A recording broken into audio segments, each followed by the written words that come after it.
నమస్కారం ప్రజలారా, చాలా సీరియస్ అయినటువంటి వీడియో ఈ వీడియో. ఎందుకంటే అన్న బస్సు యాత్రలు చూసినాం, ఇంకా రకరకాలైనటువంటి యాత్రలు చూసినాం.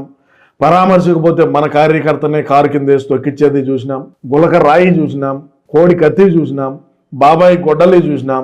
రకరకాలైనటువంటి మనం చేయాల్సిన పనులన్నీ కూడా చూసినాం.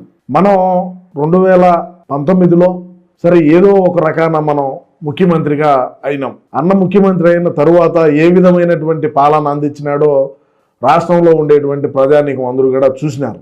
చూసిన తర్వాత మొన్న జరిగినటువంటి ఎన్నికల్లో 151 స్థానాల నుంచి కేవలం మనం 11 స్థానాలకు పడిపోయినాం. మరి దేనికి పడిపోయినాం, మరి ఏంది వ్యవహారం అనే విషయాన్ని మనం పక్కన పెడితే, మనకు ఉండేటువంటి అధికారం, మనకున్నటువంటి ధనదాహమే మనల్ని ఈరోజు ఈ దాహ తీసుకువచ్చిందేమో అని అనిపిస్తుంది. కానీ అన్న ప్రధానమంత్రి కావాలనేది ఒక లక్ష్యం, ఆయన ఆశయం, ఆయన ఆశ.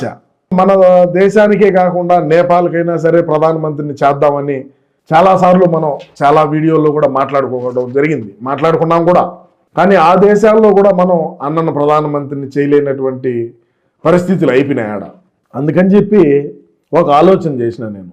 ఈ ఆలోచన మీకు ఏమనిపిస్తుంది, మీ అభిప్రాయాన్ని తప్పకుండా కామెంట్ రూపంలో తెలియజేయండి. ప్రతి ఒక్క కామెంట్ని కూడా మనం చదువుదాం. ఏంది వ్యవహారం, మీరు ఇచ్చినటువంటి కామెంట్లతోనే నేను ముందుకు పోతా.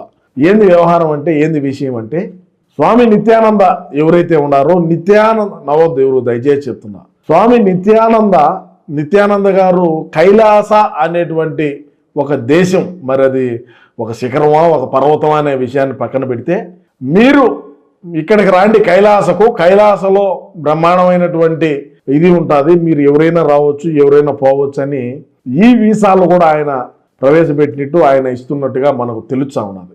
మన రాష్ట్రంలో మనం 5 సంవత్సరాల పాటు చేసినటువంటి అభివృద్ధి చూసి ఇక పక్క రాష్ట్రాల్లో కూడా మనకు అన్న ప్రధానిగా నిలబడినప్పుడు ఎవరు సపోర్ట్ చేయరని నాకు అనిపిస్తూ ఉన్నది. అందుకోసం అని చెప్పి మనం ఇక డైరెక్ట్గా, ఎందుకంటే ఇక్కడ మీరు బాగా ఆలోచన చేస్తే స్వామి నిత్యానంద ఆలోచన విధానం, మన అన్న ఆలోచన విధానం కొద్దిగా దగ్గరగా ఉంటాయి. ఎందుకంటే ఆయన ఆలోచన విధానం ఏ విధంగా ఉంటుంది, మనోడు ఆలోచన విధానం ఏ విధంగా ఉంటుంది అనేది నాకు బాగా అర్థమయ్యి, మరి మన ఇద్దరికైతే బాగా సరికూడుతుంది అన్నిటిగా ఆలోచన చేసి నేను ఈ వీడియో చేయటం జరుగుతూ ఉన్నది.